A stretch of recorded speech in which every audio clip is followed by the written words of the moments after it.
Hello. So ഒറ്റ വാക്കിൽ പറഞ്ഞു കഴിഞ്ഞാൽ ഒരു 2 മണിക്കൂർ എൻജോയ് ചെയ്ത് കാണാൻ പറ്റുന്ന ഒരു നല്ലൊരു സിനിമ അനുഭവം തന്നെയായിരുന്നു. ഒരു ചുറ്റുവട്ടത്ത് അല്ലെങ്കിൽ നമ്മുടെ വീടിന്റെ ഒക്കെ അടുത്ത് നടക്കുന്ന നമുക്ക് പരിചയമുള്ള ചില ആൾക്കാരുടെ ഇടയിൽ നടന്നൊരു സംഭവത്തെ കുറിച്ചിട്ട് ഒരാൾ നമ്മളോട് പറയണം, നമ്മുടെ വീടിന്റെ അടുത്ത് എടാ നമ്മുടെ ആ ചേട്ടനില്ല, ആ ചേട്ടൻ ഇങ്ങനെ ഒരു സംഭവം ഉണ്ടായി എന്ന് പറയുമ്പോൾ നമുക്കൊരു ഫെമിലിയർ ആയിട്ടൊരു ക്യൂരിയോസിറ്റി തോന്നും. എന്നിട്ട് എന്താ ഉണ്ടായേ എന്നുള്ള ആ ഒരു ചോദ്യം ഉണ്ടാവുമല്ലോ ഓട്ടോമാറ്റിക് ആയിട്ട്.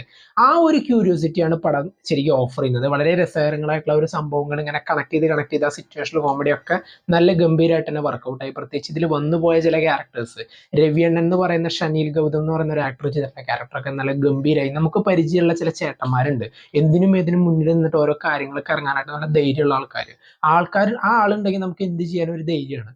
അങ്ങനെയുള്ള ഒരു ഫെമിലിയർ ആയിട്ടുള്ള ഒരു ക്യാരക്ടറിനെയൊക്കെ നല്ല രീതിയിൽ തന്നെ പ്രസന്റ് ചെയ്തു. എൻ്റെ ആ ഒരു നാട്ടിൻപുറത്ത് നടക്കുന്ന ഒരു കോമിക്സ് നമുക്ക് തരുന്ന ഒരു നാട്ടിൻപുറത്ത് നടക്കുന്ന ഒരു ക്യാരക്ടേഴ്സിന്റെ ഇടയിൽ നടക്കുന്ന ചില സംഭവത്തെ കുറിച്ചിട്ടുള്ള ഒരു കഥ അത് നമുക്ക് വായിക്കാൻ കിട്ടുമ്പോൾ നമുക്ക് ഉണ്ടാവുന്ന ഒരു ക്യൂരിയോസിറ്റി ഉണ്ടല്ലോ, എൻ്റെ അതാണ് ഈ പടം ഡെവലപ്പ് ചെയ്ത് കൊണ്ടുവന്നത്. എൻ്റെ ഇതിൻ്റെ ഇടയ്ക്ക് വന്നുപോയ ഒരുപാട് ക്യാരക്ടേഴ്സ്, പ്രത്യേകിച്ച് രാജ്ബി ഷെട്ടിയുടെ ഒരു ഗുരുജി ക്യാരക്ടർ, അതുപോലെ സതീശൻ, ചന്ദ്രൻ എന്നൊക്കെ പറയുന്ന ചില ക്യാരക്ടേഴ്സ്, ഒരു അളിയൻ ക്യാരക്ടർ ഉണ്ട്. വന്നതിലും നിന്നതിലൊക്കെ രണ്ടോ കുറച്ച് സീനുകൾ ആൾക്കുള്ളൂ, അതൊക്കെ നല്ല ഗംഭീരമായിട്ട് തന്നെ ആൾ സ്കോർ ചെയ്ത് തന്നെ കൊണ്ടുപോയി. ശരിക്കും പറഞ്ഞാൽ JP തുമ്മിനാൾ എന്ന് പറയുന്ന ഒരു ഡയറക്ടർ, ടിബറ്റൻ ഡയറക്ടറുടെ പടം തന്നെയാണ്. ഇതിലൊരു അശോകൻ എന്ന് പറയുന്ന റോൾ അദ്ദേഹമാണ് ചെയ്തിട്ടുള്ളത്. എന്തായാലും നല്ല രീതിയിൽ തന്നെ പടം വന്നിട്ടുണ്ട്. ആ ഒരു ഔട്ട്പുട്ടിൽ അത് കാണാനും ഉണ്ട്. നിങ്ങൾ പടം കണ്ടിട്ടില്ലെങ്കിൽ തീർച്ചയായിട്ടും കാണാൻ ശ്രമിക്കുക. ഒരു 2 മണിക്കൂർ നിങ്ങൾക്ക് നല്ലൊരു സ്ട്രെസ് റിലീവർ ആയിട്ടുള്ള ഒരു പടമാണ് നിങ്ങൾ നോക്കുന്നതെങ്കിൽ തീർച്ചയായിട്ടും കാണാൻ ശ്രമിക്കുക. പടം കണ്ടവർ നിങ്ങളുടെ അഭിപ്രായങ്ങൾ കമന്റ് ബോക്സിൽ നോട്ട് ചെയ്യുക. കാണാത്തിട്ടുണ്ടെങ്കിൽ മസ്റ്റ് ആയിട്ട് കാണാം.